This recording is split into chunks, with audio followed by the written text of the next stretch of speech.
BJP ने राहुल गांधी की भारत जोड़ो यात्रा पर किया तंज। सुधांशु त्रिवेदी ने कहा कि अगर कांग्रेस भारत जोड़ो की बात करती है तो यह है बड़ी सितमजरीफी। कांग्रेस की रही है सिर्फ एक ही पॉलिसी, बांटे आंगन और गलियारे।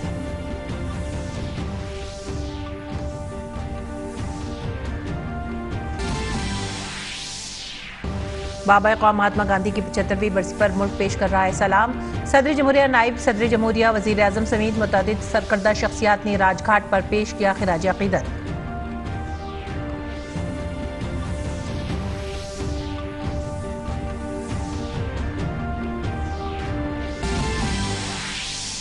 चंडीगढ़ में G20 बैनुल-अक़वामी मालियाती ढांचे के वर्किंग ग्रुप का इफ्तिताही सेशन खत्म। मरकजी वजीर नरेंद्र सिंह तोमर ने आलमी चैलेंजेस के हल के लिए गौर-व-ख़ौज़ को बताया जरूरी।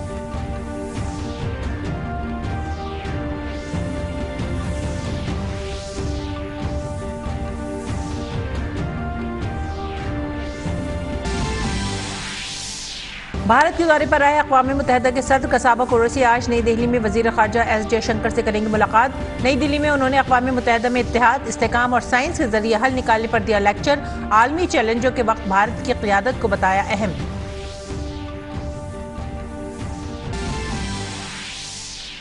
त्रिपुरा असेंबली इंतखाबात के लिए नामजदगी के आखिरी दिन वज़ीर आला मानिक साहा ने आज बारदोली असेंबली हल्के से दाखिल किया पर्चा। असम के वज़ीर आला हेमंत बिस्वा शर्मा और मणिपुर के वज़ीर आला एन बीरेन सिंह भी रहे मौजूद। नामजदगी से कबल रोड शो करके दिखाई अपनी ताकत।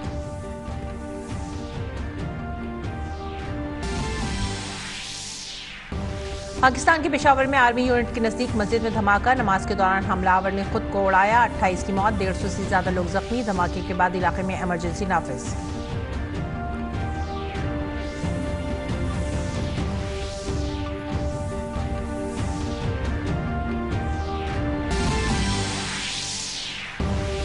रंगारंग प्रोग्राम के साथ भोपाल में आज से शुरू होगा खेलो इंडिया यूथ गेम्स का 5वां एडिशन। 8 शहरों में 13 दिन तक चलेगा खेलों का महाकुंभ। मुल्क के 6000 से ज्यादा खिलाड़ी 27 खेलों में दिखाएंगे अपना दम।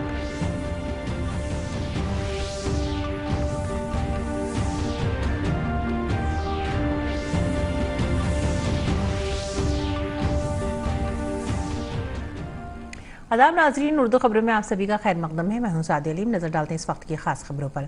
पार्लियामेंट का बजट इजलास मंगल से शुरू होगा। बजट इजलास से एक रोज कबल पार्लियामेंट हाउस में 27 सियासी जमातों के 37 लीडरों ने हिस्सा लिया।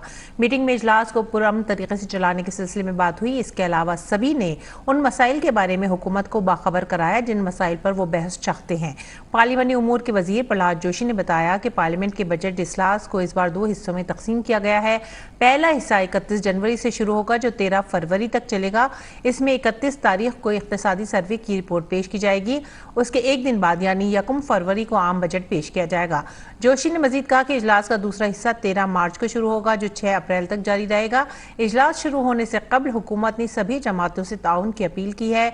जुमेरात से दोनों ऐवानों में सदर जमहूरिया के खिताब के शुक्रिया की तहरीक पर बहस होगी, जिसके बाद वजीर आजम मोदी लोकसभा और राज्यसभा दोनों में ही जवाब देंगे। पार्लियामानी उमूर के वजीर प्रहलाद जोशी ने कहा कि मीटिंग में अहम अपोजिशन जमात कांग्रेस के लीडर मौजूद नहीं थे। कांग्रेस पार्टी की जानिब से खत आया था कि वो जम्मू कश्मीर में है, इसलिए कुल जमाती मीटिंग में शिरकत नहीं कर सकते। प्रहलाद सिंह जोशी ने कहा कि मैं ऐवान को खुश उसलूबी से चलाने के लिए अपोजिशन का ताउन चाहता हूँ। हम सभी मसाइल पर बहस के लिए तैयार हैं। मीटिंग में 27 पार्टी से 37 लीडर्स पार्टिसिपेट किया है। बहुत अच्छे माहौल में चर्चा हुआ है। कई डिमांड उन्होंने रखा। सरकार की तरफ से हमने तो कहा है हम चर्चा के लिए तैयार है। There is absolutely no issue as far as discussing any issue under the rules and procedures permitted by the chair. Overall in a good atmosphere, meeting went on well and I seek the cooperation of all the opposition and since government is ready for any discussion, I seek the cooperation for run the house smoothly. और parliament का budget इजलास कल से शुरू होगा। कल इजलास की इब्तिदा में सदर जमहूरिया द्रौपदी मुर्मू लोकसभा और राज्यसभा के मुश्तरका इजलास से खिताब करेंगी।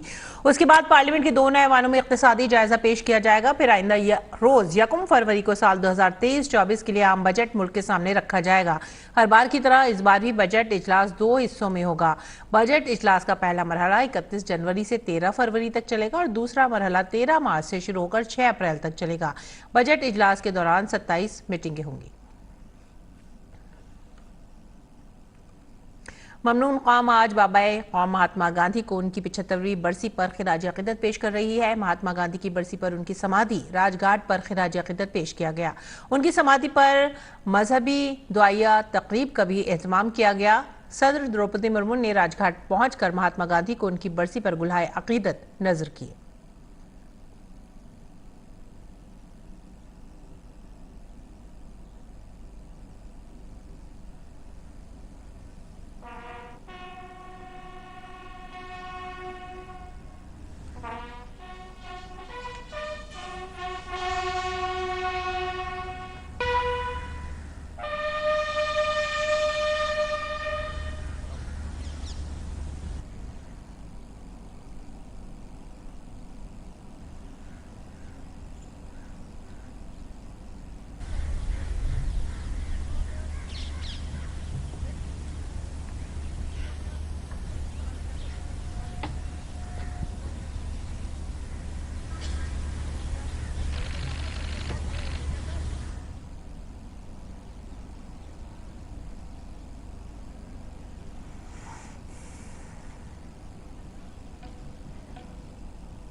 नायब सदर जमहूरिया जगदीप धनखड़ ने भी राजघाट पर बाबा कौम महात्मा गांधी को खिराज अकीदत पेश किया।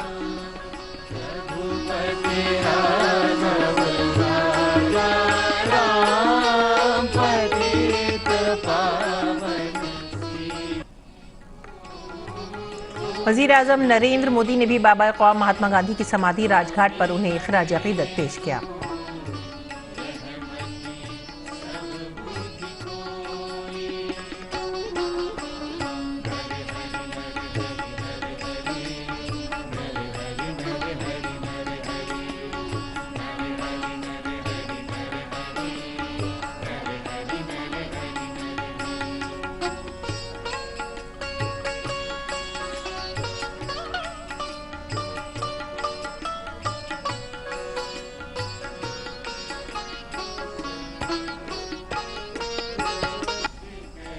वजीर दिफा राजनाथ सिंह और लोकसभा स्पीकर ओम बिरला ने भी महात्मा गांधी को खिराज अकीदत पेश किया।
इस मौके पर दिल्ली डायरेक्टरेट के 200 एनसीसी कैडेट्स भी मौजूद थे। आइए जानते हैं बाबा कौम महात्मा गांधी के नजरियात पर यहां मौजूद कैडेट्स से क्या बातचीत हुई। हमारे डीडी नुमाइंदे की। महात्मा गांधी की 75वीं पुण्यतिथि पर देश उनको नमन कर रहा है। राजघाट पर भी उनको श्रद्धांजलि दी गई। कुछ एनसीसी कैडेट हमारे साथ हैं, बात करते हैं। क्या कहेंगे बापू, किस तरह का संदेश देके गए? मैं जो उनसे पर्सनली एक संदेश लेना चाहता हूँ वो है संयम का। उन्होंने सत्य अहिंसा के बारे में सबको पढ़ाया है और संयम भी उतना ही महत्वपूर्ण है। उन्होंने बिना किसी हथियार का प्रयोग करके पूरे देश को एकजुट कर लिया। जो काम बड़े बड़े हथियार नहीं कर पाए वो उनकी एक विचारधारा ने कर दिखाया कि पूरा देश एक साथ आ गया और हम अंग्रेजों के खिलाफ उनकी सहायता से, उनके अहिंसा और सत्य के मार्ग पर चलते हुए अंग्रेजों के खिलाफ लड़ पाए और उन्हें देश से भगा पाए। आप क्या कहेंगे, क्या जानते हैं? गांधी जी हमें हमारी मांग के लिए खड़ा होना सिखाते हैं। वह हमें यह सिखाते हैं कि हम किसी भी जात से हों, किसी भी धर्म से हों, इसका कोई फर्क नहीं पड़ता है। अंग्रेजों ने हमारे देश को नहीं जोड़ा था। गांधी जी जब आए तो उन्हें हमारे पूरे देश को जोड़ दिया था केवल सत्याग्रह करके। तो मैं यह मानती हूँ कि अहिंसा ही देश को जोड़ने का और हल निकालने का एक तरीका है। एनसीसी कैडेट काफी प्रेरणा ले चुके हैं महात्मा गांधी से, और खास तौर पर जो महात्मा गांधी का सत्य और अहिंसा का मार्ग था वो इन बच्चों को भी काफी प्रभावित करता है। कैमरामैन आनंद कुमार के साथ गिरीश निशाना, डीडी न्यूज, दिल्ली। रुख करेंगे दीगर खबरों का। चंडीगढ़ में भारत की सदारत में G20 के पहले बैनुल-अक़वामी मालियाती ढांचा वर्किंग ग्रुप की मीटिंग खत्म हो गई है।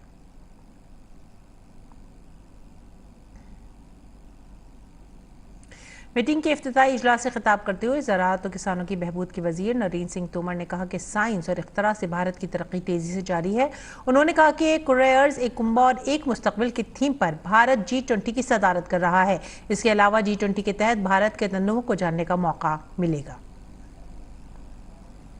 जलवायु लक्ष्यों के प्रति भारत की प्रतिबद्धता व कोविड के बाद विकास पथ पर लौटने की सभी ने सराहना की है।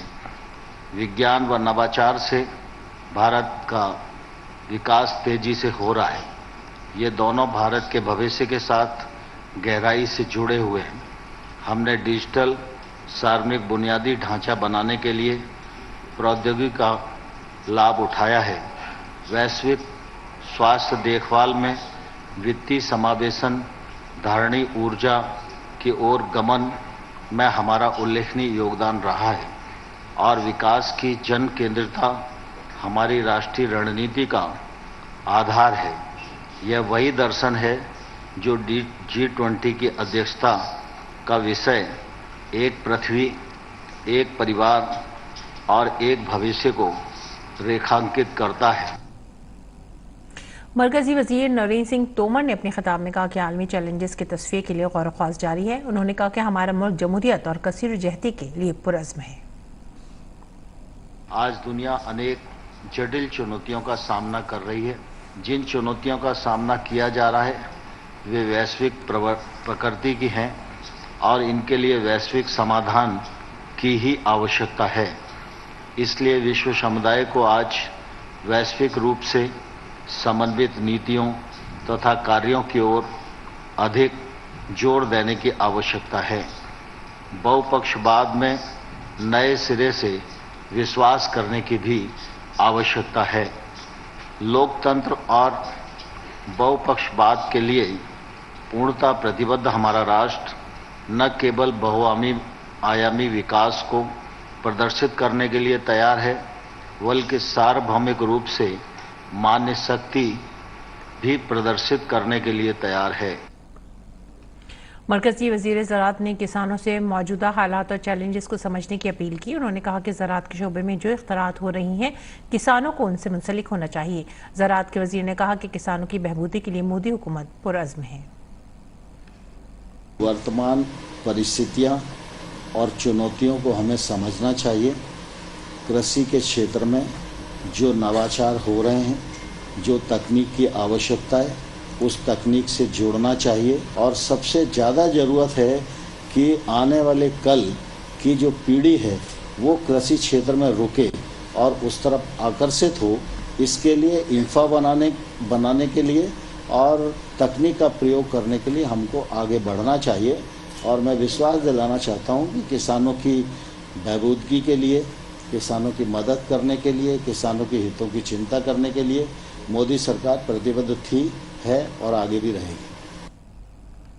इस मौके पर मरकजी फूड प्रोसेसिंग इंडस्ट्रीज के वजीर पशुपति कुमार पारस ने कहा कि G20 की सदारत हासिल करना भारत के लिए काबिल फ़ख्र बात है। माननीय प्रधानमंत्री श्री नरेंद्र मोदी जी के नेतृत्व में पूरा देश विकास की ओर चल रहा है और आज बहुत ही खुशी की बात है कि G20 की अध्यक्षता भारत को मिला हमारे माननीय प्रधानमंत्री जी के कुशल नेतृत्व के चलते हमारा देश बहुत ही आगे बढ़ रहा है। ये बड़ी खुशी की बात है कि G20 की अध्यक्षता हमारे देश को मिला है। ये देशवासियों के लिए काफ़ी गौरव की बात है। आलमी शराकतदारी के चैलेंजों और मौक़े पर मबनी मॉडल G20 चोटी कॉन्फ्रेंस आज मुंबई में मुनक़िद हुई। G20 के कुछ नुमाइंदों समेत G20 के भारतीय नुमाइंदे अमिताभ कांत ने भी सरबराही इजलास में शिरकत की। कॉन्फ्रेंस से खिताब करते हुए अमिताभ कांत ने कहा कि तमाम कॉलेज, यूनिवर्सिटियां, तालीमी इदारे इस G20 के इख्तराई रुझानात की पैरवी करेंगे। Sure that all other universities, colleges, institutions will follow this very innovative trend taken by the Rambhav Malgi, and in fact instead of just doing UN Model 20, they will now do only G20, and they will substitute UN 20 with Model G20s, because the future is with G20. और अमिताभ कांत ने यह भी कहा कि G20 अहम है क्योंकि इसका आलमी GDP का तकरीबन 85% हिस्सा है। G20 is important because it accounts for about almost 85%, as you see, of the global GDP. It accounts for almost 4.6 billion people, that is over 60% of the population. It accounts for 75% of the global trade, and actually it accounts for 90% of the global patents. That means all the innovations come from G20 countries. We call this G20, but actually it comprises of 19 countries plus the European Union.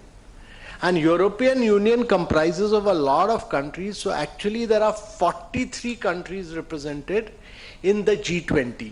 So 19 plus European Union, that's 20. Rahul Gandhi की भारत जोड़ो यात्रा पर BJP ने तंज किया है। BJP तर्जुमान Sudhanshu Trivedi ने press conference से खिताब करते हुए कहा कि कांग्रेस अगर भारत जोड़ो यात्रा की बात करती है तो ये बड़ी सितमजरीफी है। उन्होंने कहा कि आज अगर राहुल गांधी कश्मीर में झंडा लहराने में कामयाब रहे हैं तो सिर्फ इसलिए क्योंकि वहां लोगों ने अपनी जान का नजराना पेश किया और हमारे वजीर आजम ने अगस्त 2019 में कश्मीर को भारत का अटूट हिस्सा बनाया। ये यात्रा जो राजनीतिक उद्देश्य से प्रेरित थी, मगर मैं कह सकता हूं कि वो अपने राजनीतिक उद्देश्य में, अपने राजनीतिक ध्येय में अगर आज पूरी यात्रा का क्रम देखेंगे तो नितांत असफल दिखाई पड़ी। जिसे कह सकते हैं कि वो राजनीतिक बियाबान में से अपने को स्थापित करने की जद्दोजहद में अपनी मंजिल मकसूद से पूरी तरीके से महरूम रही।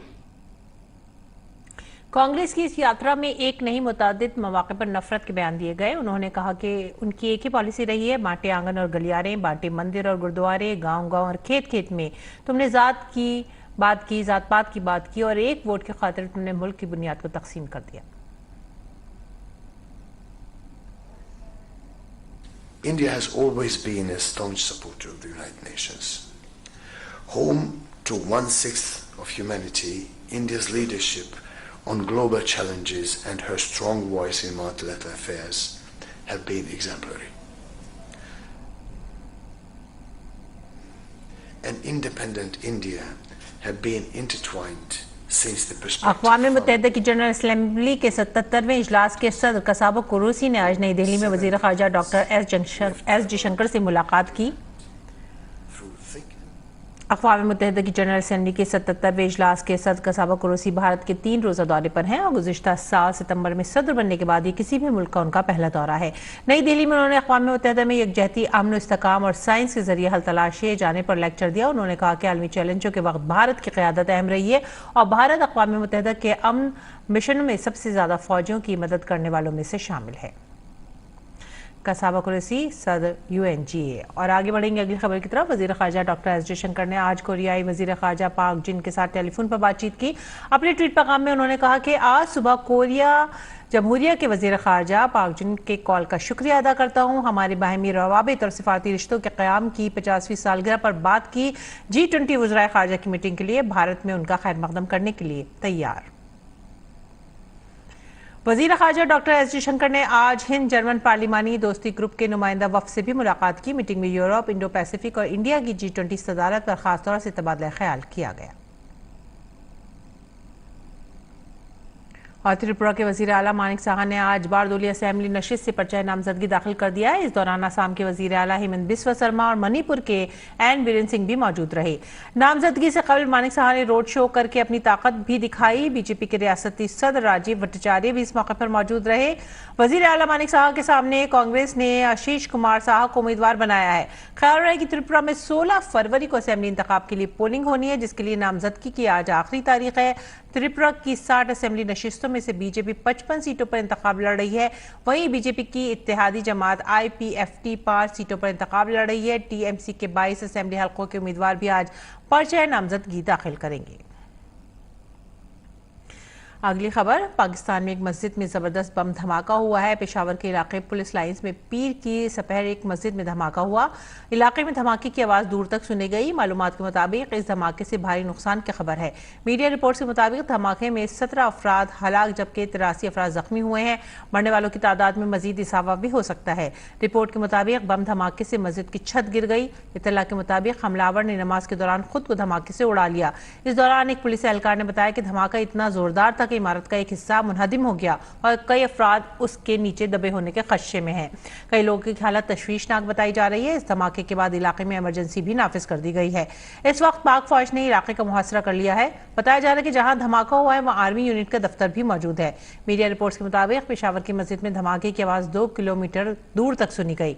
पेशावर पुलिस लाइंस में मौजूद लोगों ने बताया कि धमाके के बाद आसमान पर गर्दो गुबार और धुएं के बादल छा गए। आला सिक्योरिटी हुक्काम के मुताबिक खुदकुश हमलावर मस्जिद में नमाज के दौरान पहली सफ में मौजूद था, फिर उसने खुद को धमाके से उड़ा लिया।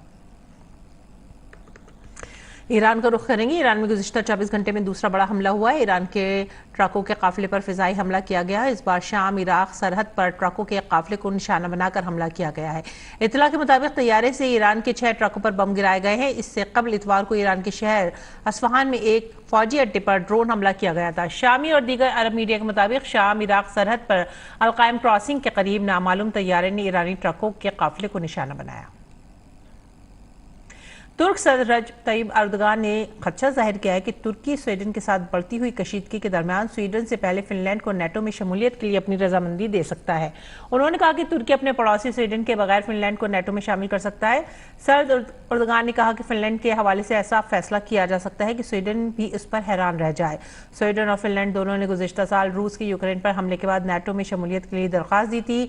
नेटो में शमूलियत के लिए तमाम रुकन ममालिक की मंजूरी दरकार होती है। तुर्की ने स्वीडन और फिनलैंड के साथ नेटो मुज़ाकरात गुज़िश्ता हफ्ते स्टॉकहोम में होने वाले एहतजाज के बाद मनसूख कर दिए थे, जिसमें एक सियासतदान ने कुरान का नुस्खा जलाया था। खबरसा इदारे से रॉयटर्स के मुताबिक स्वीडन के वजीर आज़म ने कहा है कि उनका मुल्क तुर्की के साथ नेटो मुज़ाकरात बहाल करना चाहता है। ताहम तुर्क वजीर खारजा ने कहा कि इस हवाले से मुज़ाकरात दोबारा शुरू करने का अब कोई मतलब नहीं रह गया है। ऑस्ट्रेलिया में खालिस्तानी हामियों ने भारतीयों पर हमला कर दिया, जिसमें 5 अफराद जख्मी हो गए। तमाम जख्मियों को अस्पताल में दाखिल कराया गया है। तमाम भारतीयों ने अपने हाथों में कौमी परचम उठा रखे थे। इस पूरे वाक़े की वीडियो सोशल मीडिया पर तेजी से वायरल हो रही है। वीडियो में कुछ भारतीय हाथ में तिरंगा झंडा लिए चौराहे पर खड़े नजर आ रहे हैं कि अचानक इसी दौरान खालिस्तानी हामी अपने झंडे हाथों में लेकर आए और भारतीयों का पीछा करते हुए उन पर हमला भी किया। वो भारतीय वाम से तिरंगा झंडा छीन कर उसकी तौहीन करते हुए भी नजर आ रहे थे। भारतीयों पर हमले की मजम्मत करते हुए विक्टोरिया पुलिस ने कहा है कि इस मामले में अब तक 2 लोगों को गिरफ्तार कर लिया गया है। दोनों अफराद की उम्र 30 साल के करीब है। गिरफ्तार शुदा अफराद को हंगामा आराई करने की पादाश में जुर्माने के नोटिस जारी किए गए हैं। किर्गिस्तान के दारुल हुकूमत बिश्केक में आज सुबह 5:20 बजे जलजले के झटके महसूस किए गए। जलजले की शिद्दत 5.8 रिकॉर्ड की गई। नेशनल सेंटर फॉर सेस्मोलॉजी ने ट्वीट करके इसकी मालूमात दी। जलजले की गहराई 10 किलोमीटर रिकॉर्ड की गई। जलजले के बाइस किसी जानी या माली नुकसान की खबर नहीं है। और जनूबी यूक्रेन के शहर खरसा में रूसी फौजी की रिहायशी इलाकों पर गोलीबारी से कम 3 अफराद हलाक हो गए हैं, जबकि दीगर 6 अफराद जख्मी हुए हैं। हमले में एक अस्पताल और एक स्कूल को भी नुकसान पहुंचा है। दूसरी जानिब रूस की वजारत खारजा ने यूक्रेन की फौज पर इल्जाम लगाया है कि उसने जानबूझकर रूस के जेर कब्जा नोवाड में एक अस्पताल पर हमला किया। इस हमले में तकरीबन 14 अफराद हलाक और 2 दर्जन जख्मी हो गए। रूस ने यूक्रेन पर मुबैना हमले को जंगी जुर्म करार दिया है। यूक्रेन के सदर व्लादिमीर ज़ेलेंस्की ने गुज़िश्ता रोज अपने खिताब में कहा है कि मुल्क को मशरक़ी डोनेट्स्क के इलाके में इंतहाई मुश्किल हालात का सामना है। डोनेट्स्क के इलाके में बखमूद, पवेलदार और दीगर इलाकों में रूसी हमले जारी हैं। उन्होंने कहा कि यूक्रेन को रूसी हमलों का मुकाबला करने के लिए तेजी से हथियारों की फराहमी और नई किस्म के हथियारों की जरूरत है। और आइए रुख करते हैं खेल की खबरों का। भारत ने पहली बार खवातीन का अंडर 19 T20 वर्ल्ड कप जीतकर तारीख रकम कर ली है। इस जीत पर BCCI ने पूरी टीम और स्पोर्ट्स स्टाफ के लिए 5 करोड़ रुपए के इनामी रकम का ऐलान कर दिया है। भारतीय खवातीन टीम ने इंग्लैंड के खिलाफ फाइनल मैच 7 विकेटों से जीत लिया है। इंग्लैंड ने पहले बल्लेबाजी करते हुए भारत के सामने 69 रन का हदफ रखा था, जिसे टीम इंडिया ने 3 विकेटों के नुकसान पर हासिल किया। भारत की जानिब से सौम्या तिवारी और जीत रिशा ने 24 रन बनाए। वज़ीर आज़म ने ख़वातीन अंडर 19 क्रिकेट टीम को मुबारकबाद दी है। उन्होंने अपने ट्वीट पैगाम में कहा, अंडर 19 T20 वर्ल्ड कप में खुसूसी जीत पर भारतीय टीम को मुबारकबाद। उन्होंने बेहतरीन क्रिकेट खेली है और उनकी कामयाबी बहुत से क्रिकेटर्स का हौसला बढ़ाएगी। टीम को उनके मुस्तकबिल की कोशिशों के लिए नेक ख्वाहिशात। International hot air balloon festival हर साल स्विट्जरलैंड में 9 दिन तक मनाया जाता है, जहां दुनिया भर से लोग आते हैं और हॉट एयर बैलून से स्विट्जरलैंड की खूबसूरत वादियों का नजारा करते हैं। खबरनामे के इस शुमारे में आज के लिए इतना ही, लेकिन जाने से पहले आइए आपको स्विट्जरलैंड के बर्फीले पहाड़ों में हॉट एयर बैलून फेस्टिवल की झलकियां दिखाते हैं। आप इन नज़ारों से महजूज हों और हमें दीजिए इजाजत। आदाब।